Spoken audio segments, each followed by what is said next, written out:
Program Studi Pendidikan Matematika, mata kuliah Kewarganegaraan kelompok 1. Dosen pengampu Dr. Muhammad Farid M. Sos.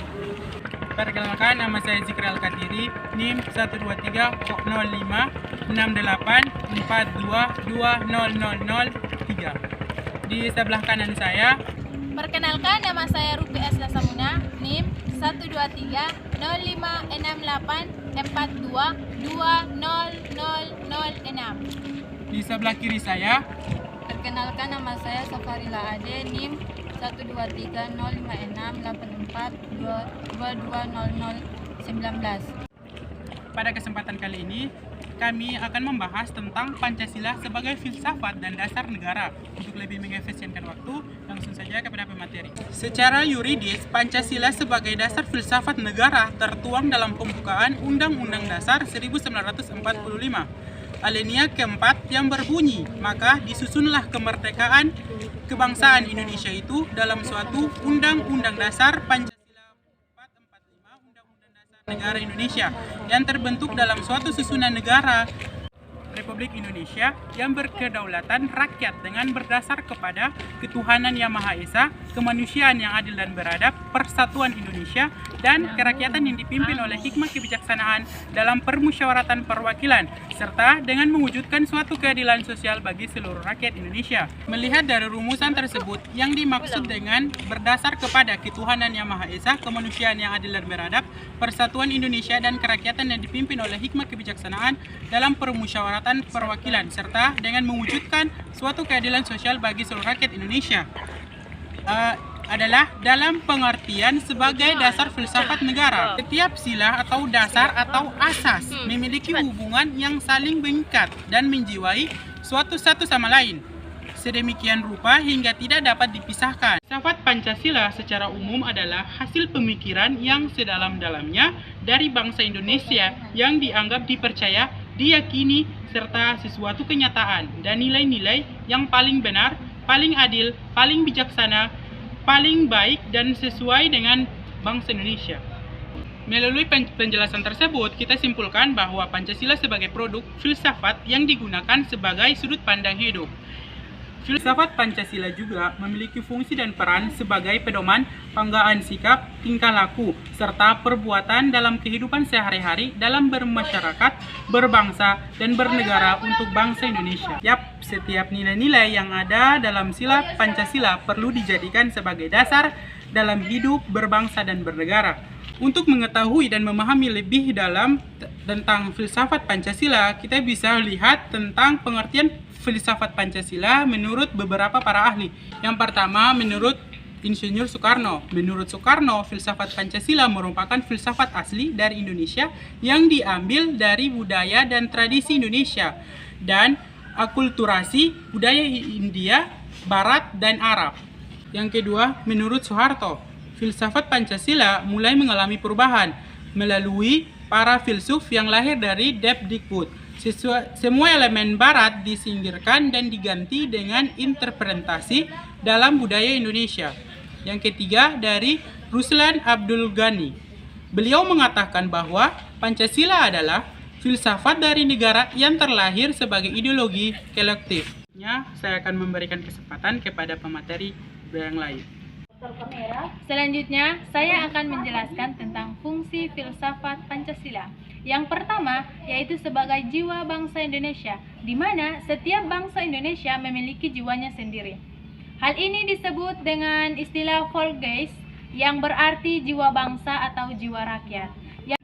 Yang kedua, sebagai kepribadian bangsa Indonesia, di mana filsafat Pancasila berfungsi sebagai kepribadian dan ciri khas bangsa Indonesia, serta menjadi ciri khas pembeda antara bangsa dan di dunia. Ketiga, sebagai sumber dan sumber hukum, di mana Indonesia adalah negara hukum yang menerapkan hukum secara adil berdasarkan peraturan yang berlaku.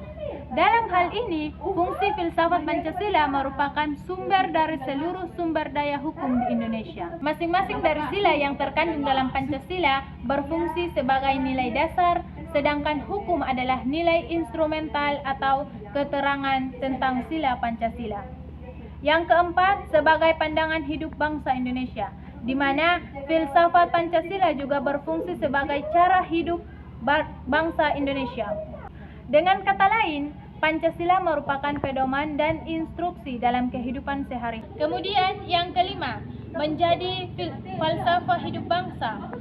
Filsafat Pancasila memiliki fungsi kesatuan bangsa. Hal ini dikarenakan pandangan bahwa Pancasila mengandung nilai kepribadian yang paling tepat dan sesuai dengan bangsa Indonesia. Yang keenam, sebagai dasar negara. Filsafat Pancasila berfungsi sebagai dasar untuk mengatur pemerintahan atau penyelenggaraan negara. Segala sesuatu yang ada dalam kehidupan bangsa Indonesia, baik rakyat, pemerintah, wilayah maupun aspek negara lainnya, harus didasarkan pada Pancasila. Selanjutnya, yang ketujuh, memberi hakikat kehidupan bernegara, di mana filsafat Pancasila memberikan jawaban atas berbagai pertanyaan mendasar atau sangat mendasar, seperti sifat kehidupan negara. Dengan filsafat Pancasila, kita dapat mengetahui sifat kehidupan pedesaan dan semua aspek yang memiliki hubungan erat dengan kehidupan sosial dan kelangsungan hidup bernegara. Yang kedelapan, memberi substansi tentang hakikat negara, ide negara, dan tujuan bernegara. Dengan filsafat Pancasila, kita dapat menemukan kebenaran yang penting tentang sifat negara, gagasan negara, dengan tujuan negara Indonesia. Hal ini dikarenakan adanya substansi yang memiliki kebenaran universal bagi bangsa Indonesia selama berabad-abad.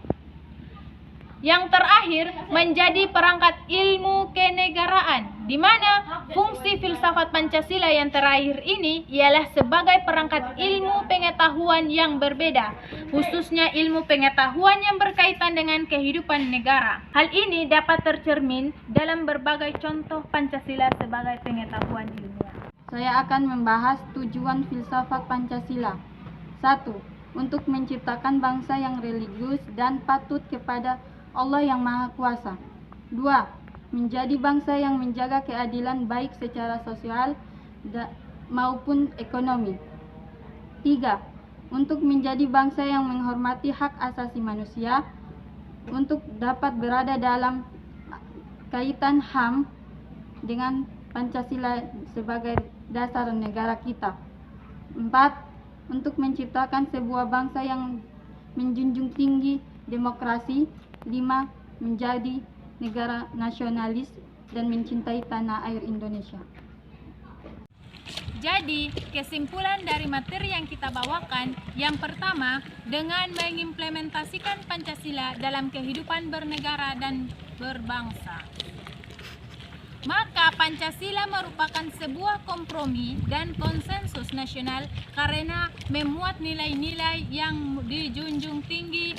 Pancasila harus dipandang sebagai satu kesatuan yang bulat dan utuh ialah karena setiap sila dalam Pancasila tidak dapat diantitesis.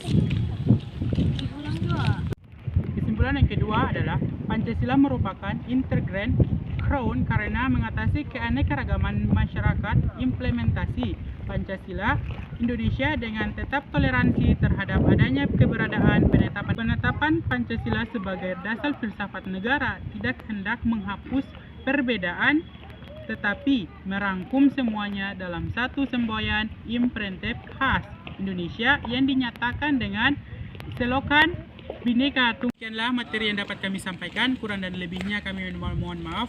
Wabillahi taufiq wal hidayah. Wassalamualaikum warahmatullahi wabarakatuh.